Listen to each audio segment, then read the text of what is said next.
BJP పాలిత రాష్ట్రం ఉత్తరాఖండ్లో ఉమ్మడి పౌర స్మృతి నేటి నుంచి అమల్లోకి వచ్చింది. యూసీసీ విధి విధానాలకు సంబంధించిన పోర్టల్ను ముఖ్యమంత్రి పుష్కర్ సింగ్ ధామీ ఆవిష్కరించారు.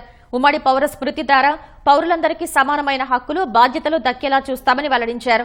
ఈ రోజు ఉత్తరాఖండ్కే కాకుండా యావత్ దేశానికి చరిత్రాత్మకమైన రోజని, దేశంలో యూసీసీని అమలు చేసిన తొలి రాష్ట్రంగా ఉత్తరాఖండ్ నిలిచిందన్నారు.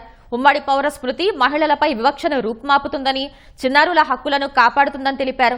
ఏ మతాన్నో లక్ష్యంగా చేసుకుని ఉమ్మడి పౌర స్మృతిని తీసుకురాలేదని, ఇది అన్ని దురాచారాలను రూపుమాపే చట్టబద్ద ఆయుధమని అన్నారు. వివాహం, విడాకులు, ఆస్తుల వారసత్వం, ఆస్తి వీలునామాల రూపకల్పన వంటి అంశాల్లో లింగ సమానత్వాన్ని సాధించేలా ఉమ్మడి పౌర స్మృతిని రూపొందించారు. సహజీవన సంబంధాలను క్రమబద్దీకరించే నిబంధనలను యూసీసీలో పొందుపరిచారు.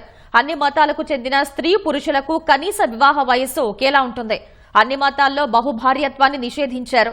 హలాల్ విధానంపై నిషేధం విధించారు.